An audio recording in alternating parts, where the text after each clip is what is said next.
Welcome to the 8th out of 10 episodes in this series called Retrospective. In this episode, we talk about the fact that being an artist is a long game. It takes tenacity, and that's the word that keeps coming up. And so that's why I titled this episode Tenacity. In this episode, you'll hear conversations with my fellow graduates in this order: Yoram Wahlberger, Allison Goldberg, Amanda Marchand, Barbara Bartos, Brett Gottschall, Lizea Lyons, Mira Hecht, Peter Wu, Ricardo Rivera, and Sonia Heinrichsen.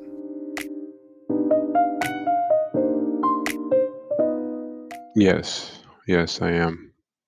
I'm making art and I'm doing something creative with my job, which is my day job. So both are in the creative field. It's nice to hear after 20 years the people that stick it out. Is it 20 years? My God. Okay. Yeah, it's 20 years. Well, this past summer would have been 20 years. Scary. I know. I'm starting to feel old when I say shit like that. Are you still making art? No, I'm not. Okay. Would you care to elaborate on sort of maybe what happened and Sure. potentially even like a timeline? Like, was it immediately that you stopped, or No. did it happen over decades? So I had, aspirations of getting my work out into the world, the art world, after graduate school. And I grew up in San Francisco. So I knew that it wasn't a place that I wanted to be post graduating, because I didn't think that it was the hub of the art world. I just knew that it was, not going to be a good place for that. It was a good place to go to school, and it grounded me because I came back after having lived in various countries and traveled, and ultimately going to graduate school there was a good thing. But I moved from San Francisco after graduating. Oh, okay, let me back up. I got married. I got married right after graduate school.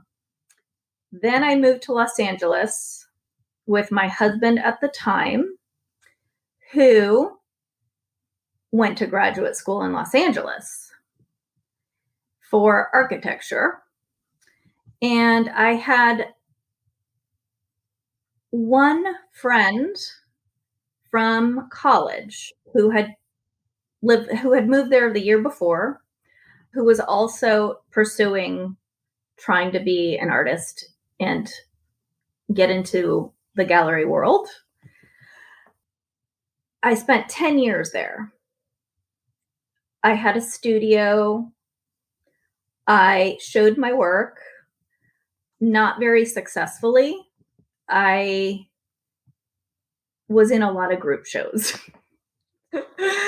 And during that time, I cobbled together a lot of money-making things that ultimately led me to teaching art to kids. I worked in the college setting. I worked in middle school. I worked for various museums. I worked for different art centers. And then I eventually landed a full-time teaching job at a progressive independent school. And I taught K through 6th grade. In the meantime, my marriage fell apart. Sorry. That's okay. And I continued to try to make work and have a studio, but I wasn't able to get past mining a lot of interpersonal pain for the work, to make work. I couldn't get past that. It felt like I was stuck emotionally. And I eventually came to realize that making art had been a tool for me to explore a lot of things in my life interpersonally that ultimately I had dealt with, and it didn't serve the same purpose anymore because I had moved past that and I couldn't figure out a way to continue to make work that was nourishing for me emotionally. And it felt too much like drudging up pain. And so it was a slow process, but I stopped making art. And then teaching art seemed kind of irrelevant because I felt like I was kind of faking being rah, art is so amazing. And so I went back to school to become a teacher. And so I now currently teach fourth grade. That is God's work. Yes, it is. Yes, it is. Not an easy task. Yes. So then it's been years, like it's been a many year process of letting go of that identity. And before making that transition, I remarried. I had 2 children. I married someone who is in the art world, and so we can communicate. I understand what he does. And ultimately, having children brought us to North Carolina for higher quality of life and less pressure to, have a job right away, and allowed me to figure out that was my path. But there were lots of things in between that I tried along the way. Okay, hold on one second. Where in North Carolina are you? We're in Winston-Salem. Okay, my family's in Wilmington. Oh, nice. Very nice. Yeah, I actually grew up in Washington, D.C. area, and then my family retired, and then my brother followed my parents down to Wilmington, North Carolina. So Okay, nice. It's yeah. beautiful there. We were there this summer. It is lovely. Yeah. Yeah. Yeah. Great place to retire. Yes. Yes. Do you want to hear about the things that I tried in between? Absolutely. Okay. When I had my babies, I got very interested in natural childbirth, and I became a doula. And I thought about becoming a midwife, but because I had spent so much of my academic life in the arts, I did not have enough science credits. So it would have meant really like starting all over. And I didn't have the stamina to do that. But I became a doula, and that wasn't sustainable in North Carolina. Lots of people here have a lot of emotional support from their families. And so doulas are not in high demand. I know a doula in Wilmington, but she also does nursing as her full-time job and does doula sort of on the side. I don't know any full-time doulas that's all their income. Yes. They always have another job. Yes. And they do it on the side. Yes. I attempted a kind of another creative endeavor that sort of pulled me slightly into, the art path again. I started taking sewing classes, and I'd always been interested in sewing, and I thought I could make a business making quilts. It's a very North Carolina thing. Yes. And I spent about 2 years doing that. Yeah. I'm sure you have some lovely quilts around the house. Yes, I do. I have actually sold many of them, but it's not a sustainable endeavor.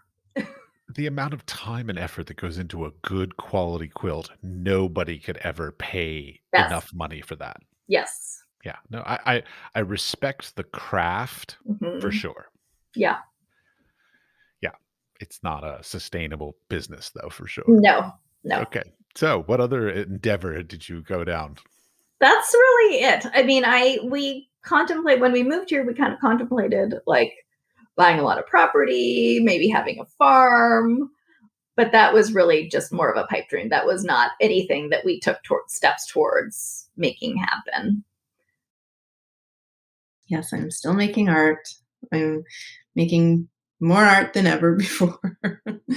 No, I have been plugging away at it for 2 decades, and for a while I had children in the mix that were young and really took up a lot of my time, and had just moved to New York, so juggling all of that was hard to balance that. But they're older now and they don't need me all the time, and I've been able to like immerse myself fully again. I'm full time, weekends, nights, summers, like all the time, working all the time. So it's really good. Okay, well, let's go back then. So after graduation, did you stay in San Francisco? What jobs did you do? Sort of like give like sort of a a resume of like what you've done or accomplished between that time and today. Mm-hmm. Obviously, reasonably brief because I know you've done a lot.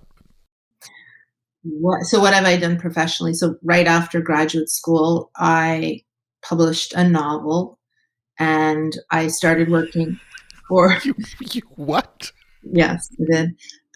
With DC Books in Montreal. I started working with Jim Goldberg as a studio assistant. I worked with him for a few years. And I was working with Anne Chamberlain also as an assistant researcher. And her partner, Victor Zabella, I was also assisting him on some projects. And then I was in San Francisco for a few years and moved to New York City. Continued to write grants for Jim Goldberg for a while. And then I tried my hat at doing children's portraiture when I had children and making books for families. That was sort of something I did. And also I was writing grants. I wrote a big grant for Magnum and some other nonprofits. And I started working with artists, which is what I'm doing now, being an artist consultant or coach or, teaching capacity, helping everyone with their professional side of it, also the art, but writing statements and grants and applications for residencies, and the whole professional side that is a real job in and of itself, as you will know. Yeah. Until a few years ago, yeah. I'm trying. What happened I'm a few really years trying. ago? A few years ago happened that I had a kid and just the world stopped. I'm starting to pick up again by applying to some residency to get some headspace, really. Last recordable thing, I had a residency in Australia in 2016. Went there with a 1.5-year-old in the middle of nowhere, Australia. It was a crazy experience.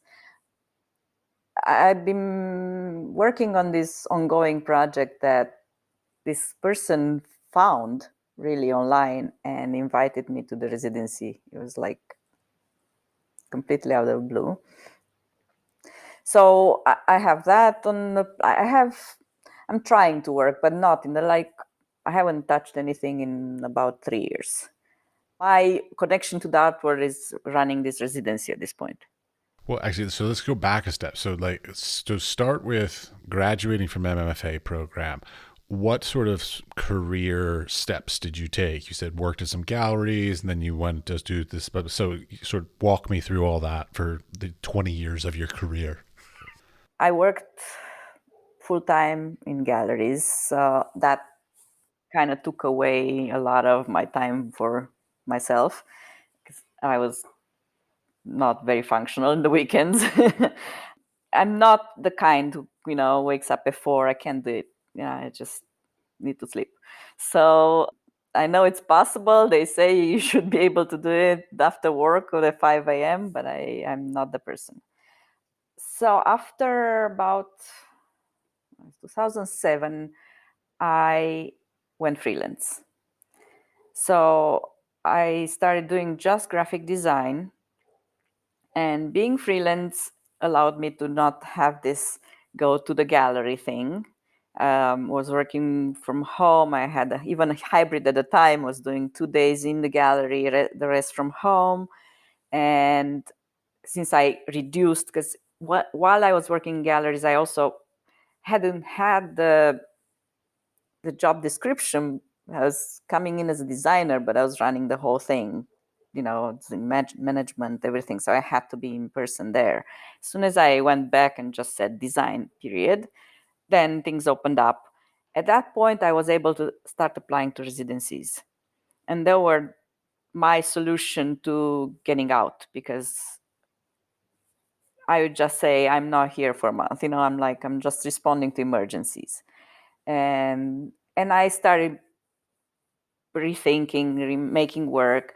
I continued to apply here and there to some shows with work I had, but I made very difficult work for my masters and for the MFS show. I made this thing with bees, which I managed to show with live bees twice after the masters. But each time with the bees escaping in some way or another. So I said, okay, that's it. For a while, I was trying to get into bio art and growing different things in my room. But in the end, the residencies were bringing me back to, I've done some work in nature, like installations, also in residencies, and some work on paper. So I kept doing residencies here and there, and that's how I ended up by 2012 when I came to Italy for this residency that I'm running now. I was doing residencies. That was my way of working, not having a studio, as I mentioned. And then I've done 2 years of going back and forth, 6 months in San Francisco, 6 months in Italy, kept doing this back and forth, but still running the residency from a distance. And then in 2014, I didn't go back to the US. So basically, the residencies kept me floating, because they gave me at least a month of just a studio and a month to think. When you work and you're like me, that you don't get up at 5, I guess that's the only solution. I don't know. I tried a little bit to teach. I never got too far with the applications. I think last time we saw each other was at the CAA. Yeah, that sounds right. Just about as you were applying to that job that you'd got, I didn't. I was applying for a job in Italy, and you're applying for this job in the Emirates. Very slowly. Trickles. I do. Well, like give me a little like story about it. So, like after graduate school, were you still making it sort of robustly, and then did it sort of wane, and then has it come back and forth? Like, so, like how has the progress of 20 years, since graduate school, sort of how's your studio practice and your production ebbed and flowed? I'd say for the first probably at least 10 years after, my production was pretty steady. I'd aim for between 10 and 15 new pieces a year, which isn't a lot, but enough to put a show together. So, and that was my goal for myself. And I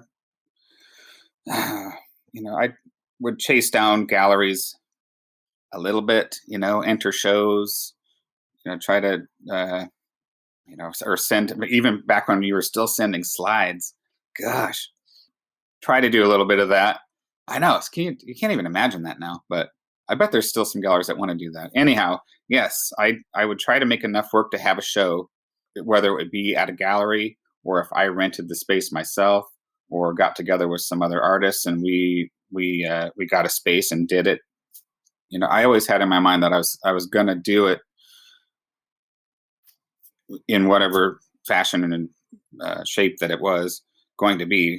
And I did it for at least 10 years after. I have a show every year. And luckily, I met a lot of great friends along the way that had their own businesses, and they had space, and they hosted. They would give me the space for free, and would say, let's do this every year. And that got them going into supporting other artists too, which was a great thing. But it seems as probably after I had my first kid, and then a divorce 2 years after that. Yeah, from my first wife. It was that changed, my output as far as making art. I didn't have a studio for a long time.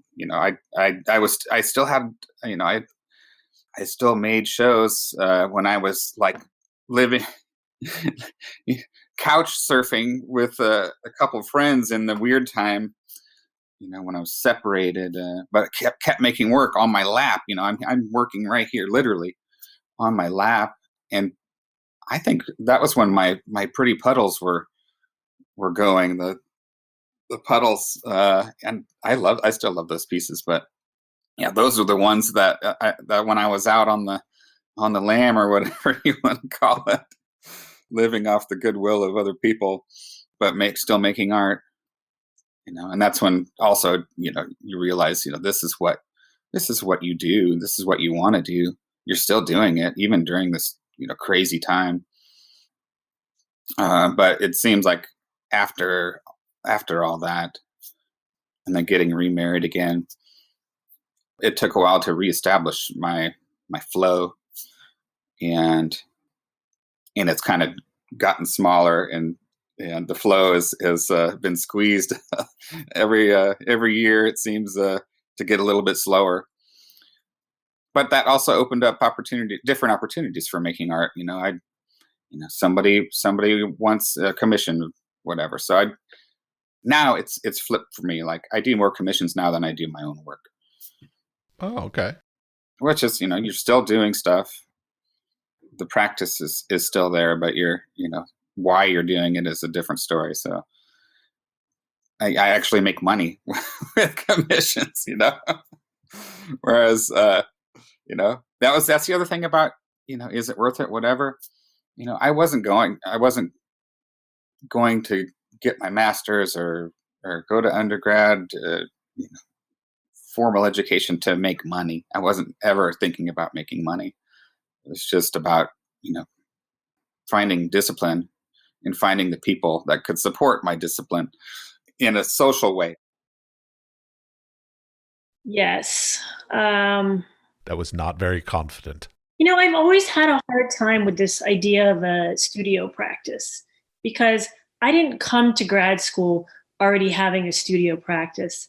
And speaking of like what you thought grad school was going to be about, I thought grad school was going to be like, oh, I can try all these different things. It's going to be fun. It's like, no, that's not what I was like. I can take a sculpture class, and like, oh, I tried, and that teacher just tore me up, and it was crazy, and there was all this drama, and I'm like, what the hell is this shit? Like, I want to explore, and that's not, and even within our department, like, I don't think I took one course with Linda Connor, whereas a lot of people were there.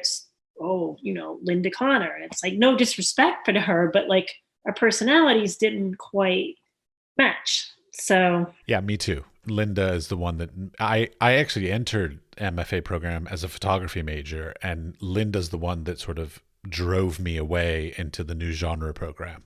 Like, Hank Wessel was great. I loved him. Love awesome. Hank. Hank was great. Yeah, those down vests that he wore every single day. So yeah, I think I thought grad school was going to be more of this time of, I don't know, I was going to learn other stuff besides photography and all that. And that's not what happened. So what am I doing now? I'm not doing as much photography now. I would like to, though. Oh, my point was studio practice. So I didn't come to grad school with this studio practice. Like, my studio time was color printing, which I loved. So I thought, okay, am I going to develop this studio practice in grad school? That didn't really happen either, because again, it's like full-time parent. And color printing, I mean, granted, a lot of the work I did was staged, but I also worked really quickly and I wasn't spending hours setting up a shot. So I shot at home a lot. My daughter was in my work and it was quick. And, the printing was in the dark room. So even now, so we're talking 20 years later, I have my second bedroom set up as a studio. And it's still hard for me to be like, oh, I'm going to go spend a couple hours in there. It's like, what is your problem? Just do it. When I taught myself how to do encaustic, I definitely had to put in the time there because encaustic takes a lot of, I don't know. For me, that was like such a poor choice because it's like something you really can't control. Like, let's pick a medium that is like almost impossible to, fine tune like that. You have to let go of the control and just sort of go with it. And Wait, okay, hold on. You're not doing photography. You're now doing encaustic? well, I am still doing photography, but I did spend a lot of time learning encaustic because it was something I wanted to learn. And I still want to paint, but I don't, it's like this fantasy thing here. Oh, I wish I was a painter.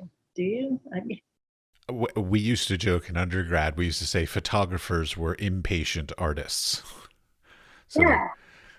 so yeah, I mean, if I was more patient in my childhood, I probably would have been a painter or a sculptor or a printmaker or any other thing that takes longer than photography.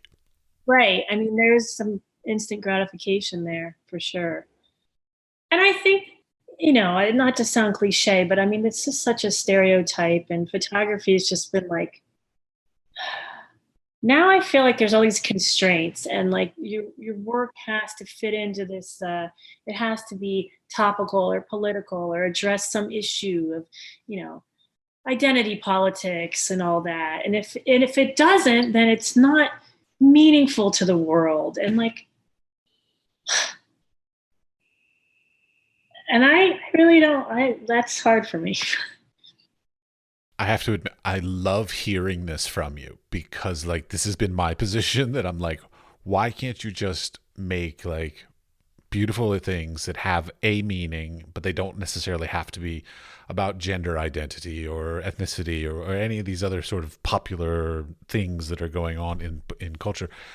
Because, like, sometimes things are just really, impactful, and that's all they have to be. They don't have to be about ecology or the climate change or any of these kinds of bigger, grander things. And it's nice to hear somebody else agree with that. Good. I appreciate the dialogue because, like, I feel just find myself like getting more and more just shut down and like not wanting to even try anymore sometimes. It's like, okay. I keep looking at, like, grants and residencies and all these opportunities, and they all say these are the ones that are pissing me off these days.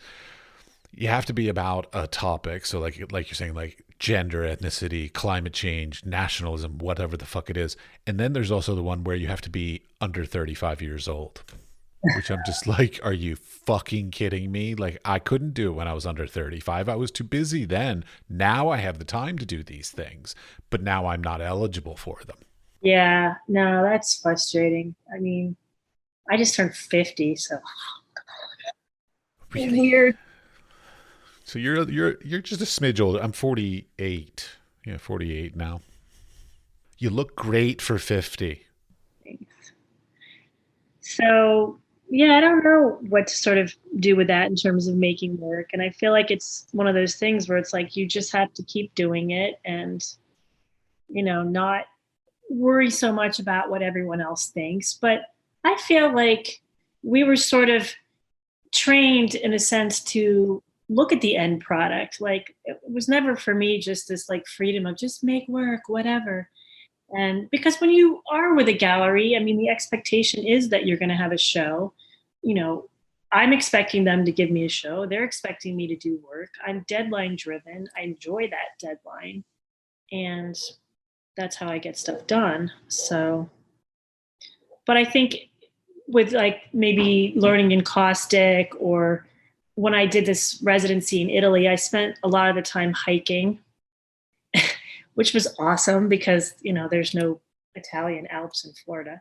And doing watercolors just as something to do. Like it was definitely like a sense of freedom there.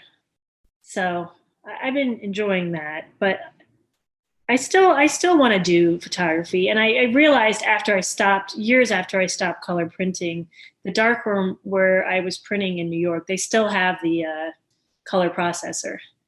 So I'm like, oh, you can't even get color film developed anywhere in the state of Florida. Like I have to send it to New York. So Yes, of course. Have you been consistently making art the whole time? Yes.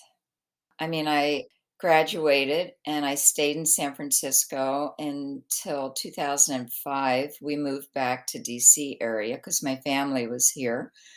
But I rented a really wonderful studio on 3rd Street in San Francisco. So between 2001 and 2005, I had this amazing space and I painted there for 4 or 5 years and got a gallery in DC just because I came back here to see family and I met a woman who was interested in my work. And so when I moved back here, I had a gallery that I could, show the work in, which was really wonderful.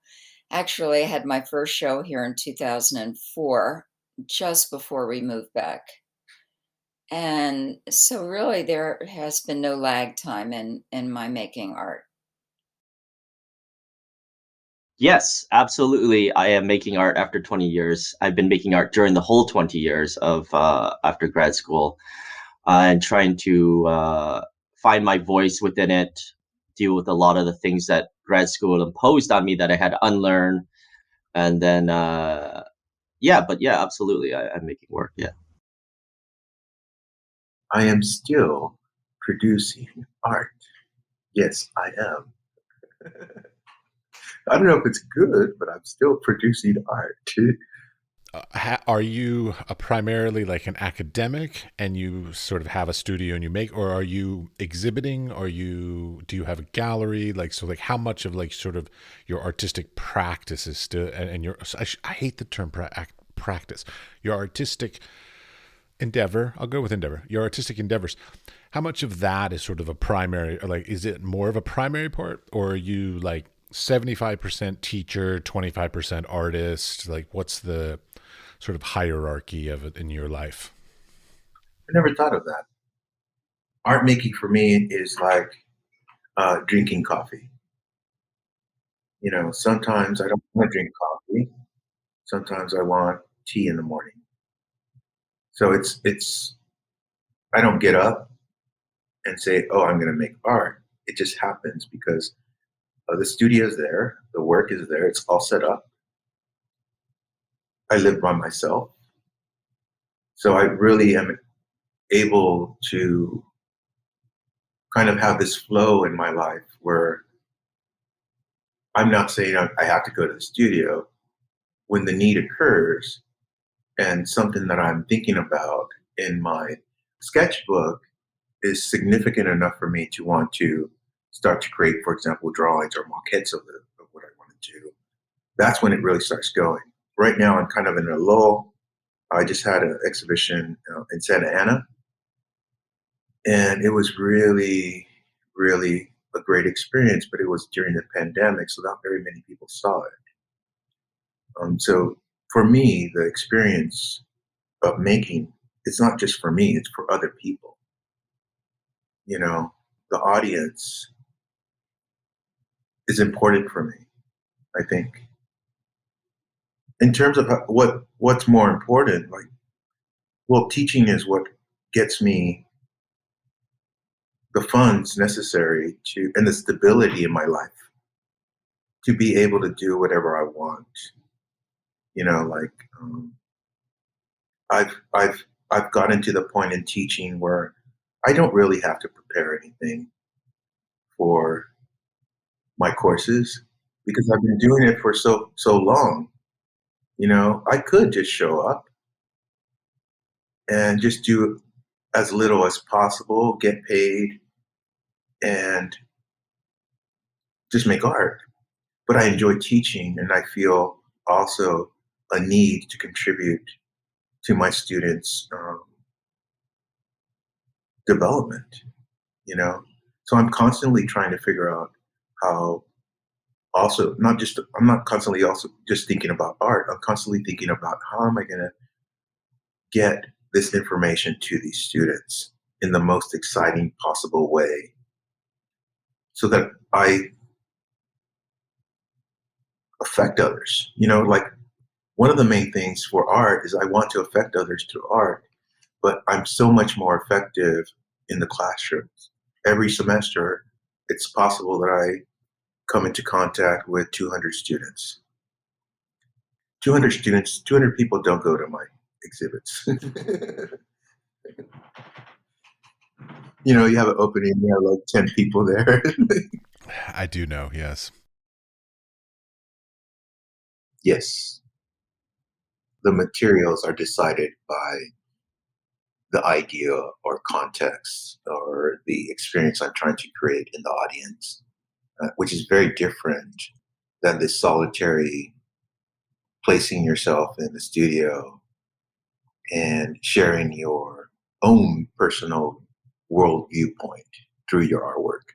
Rather now, I'm a participant in the world, and I don't necessarily try to plan the idea or the concept. It usually just naturally comes, and then I say, "Oh, that's it." So there's no design or plan ahead of time. I'm still using the organic process that I've learned through drawing and through painting, but now I'm not using that material. Yes. So yes, I am making art all the time, and like I think my focus on what I'm making has probably shifted a little bit, several times probably. So at some point, I started doing a lot of projects that had to do with social engagement, and that were participatory projects with communities. And around 2010-ish, I think, was the first time when I did one of my snow drawings projects, and that has become sort of a token project of mine that I've been doing in many places. And I haven't done it that much in the last couple or so years, partly because of the pandemic, but also the year before I didn't do any. I did do one, actually.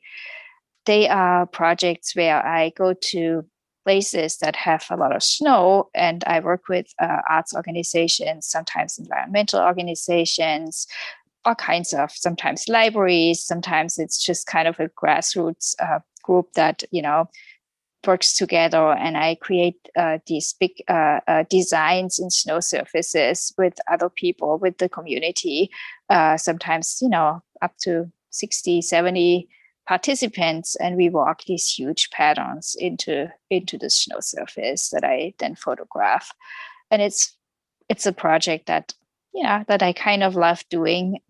And there's another project that I've been doing actually in Iceland and in some other places where I was doing this drawing, large scale drawings that are also a community collaborative thing. So those kinds of projects have happened. Some other environmentally focused projects that had to do with foraging wild plants, some performance projects. But then also a few years ago, I got into ceramics. And that actually happened, weirdly enough, in context to a project where I was foraging wild plants that you can eat, so edible plants, and making foods out of them, and videotaping myself doing that, and then doing various events with that food, like sort of dinner events, potluck events. And then I realized that since I was videotaping myself, and since I was doing events where I invited people, well, the bowls or the plates, whatever I used, to do these works, to do these dishes out of these wild plants, made some kind of a statement in my work, right? So then I realized that I needed to have my own, or that I needed to to be more in control of how they are looking. And that's how I got into ceramics in the first place. And of course, ceramics isn't something where you can just jump in and say, okay, I'm going to take a real class and then I'm going to be able to, show a set of 50 bowls that somehow all fit together and are all the same, so Though a lot of people seem to think you can do that. yeah. And I mean, that's kind of what I went in with, I was like, I just want to do this project. That's mostly what I just want to do. And I actually, I started doing this and making these designs on the bowls that had to do with the topographics of the land. Like I kind of, it was kind of interesting, but somehow the whole ceramics thing took off on its own and it became its own thing. So I actually never really, except for a few, there were a few times when I actually used my own handmade ceramics for like two projects I think I did. And then somehow the whole ceramics thing just became really fascinating to me, and it became this whole new branch of my artwork. And in the beginning, I didn't really know what to make of it. I couldn't really place it. I felt like, well, I'm wasting all my time doing this, yet I couldn't stop doing it. And I felt like, it was just a side thing. I wouldn't consider it part of my artwork at all. And I still see it as like something that is separate. Like I also have two websites, which one of them, my main website needs to be updated, but my ceramics website, I never really got going. I'm really bad at social media. I have to say that everything that has to do with that is really lagging behind. But, and I'm not a Facebook person either, but also there I have set up two Instagram. I have set up two Instagram accounts, one of them for my more conceptual artwork, and the other one for the ceramics, which is mostly functional. So in the meantime, I sometimes also use ceramics as a material for the more conceptual projects. So there is a link now. I still kind of try to keep these separate because they are really not very related. The functional ceramics is just really its own thing. It's just a very different approach to the arts, because it's functional, because it's everyday ware that you are creating that people use for drinking their tea out or for their coffee or, eating their salad or whatever it is.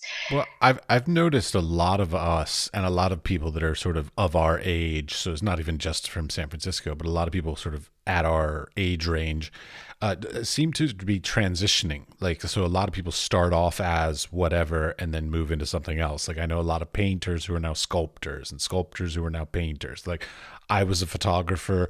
I'm probably a bit more of a painter at this point. So like it's very interesting how there seems to be almost like as you mature in your work, that you somehow transition to some other thing or bring some new thing into some new medium into your work kind of idea.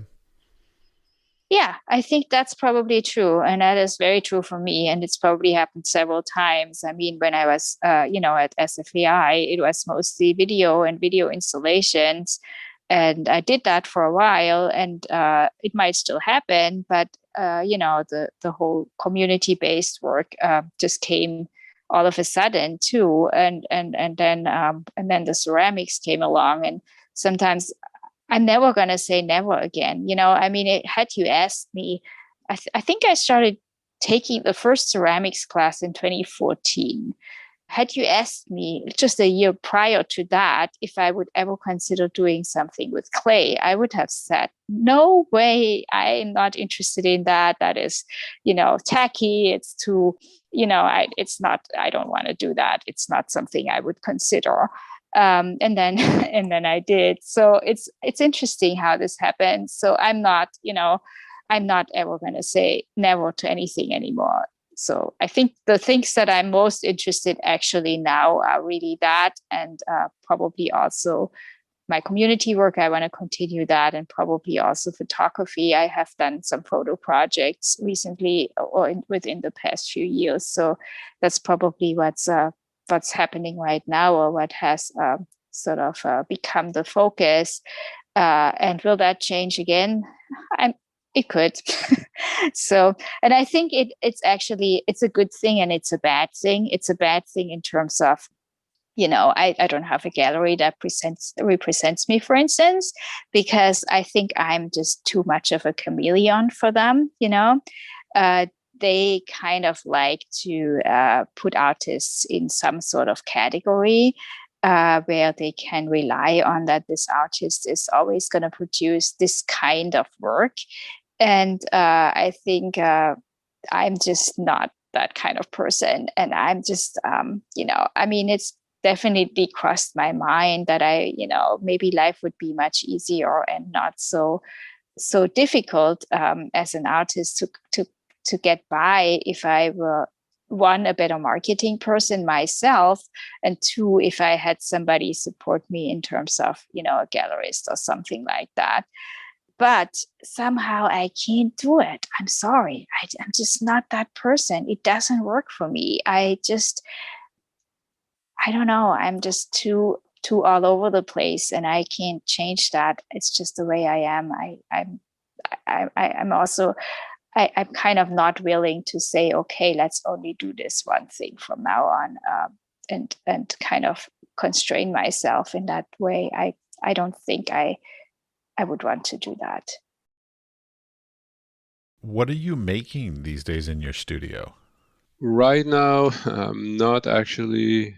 I have a few projects that I stopped when I moved there. It's been a year because the studio and the house needs a lot of work.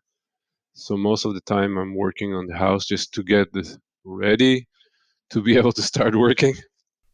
I understand. But there are some projects that I'm working on, preparing, like, digitally preparing files and concepts, and other project I have like a maquette standing there, and I just gonna get to it because there's construction material on the way.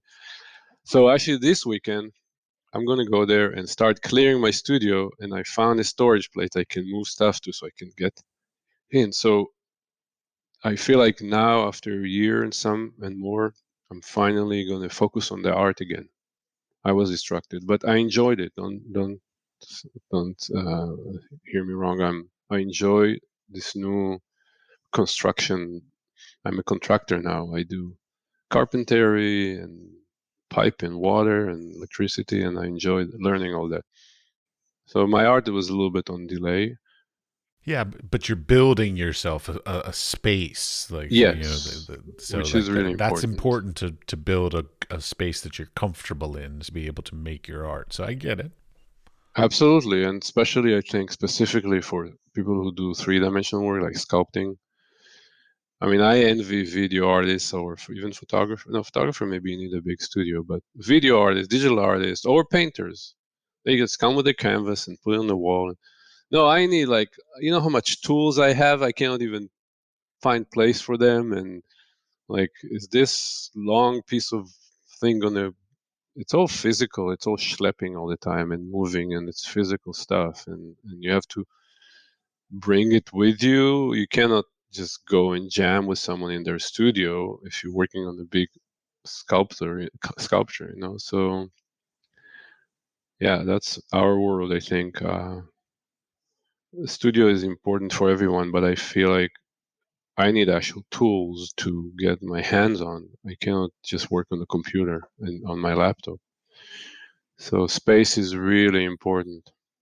Oh yeah, I've been having that problem I got to Prague like 2 years ago. It took me 2 years just to buy even all the woodworking equipment that I needed to just be able to construct the things that I wanted to work on. Like, even though Exactly. I'm still a photographer, but I then want to put put them down onto a piece of wood to be able to then do things with them, and just to have the right tools to be able to do the right job to make it so I could do that thing. It took me a couple of years. Yeah, that's where I am. So hopefully this Yeah, weekend. but I finally got them just recently, so I'm very happy. Isn't that a good feeling? It is. It's so nice to be able to have the right tools for the right job. I mean, don't get me wrong, they're not like super expensive and big and monsters and all that, but like the right tool for the right job. That's it. Oh my God, this is like one thing. I know when the tool is not right, and the frustration that I get, it's like I should have gotten this thing, because I know when if I had that tool, it would be so easy and also good. The results, yes, tools is the key, the right tool.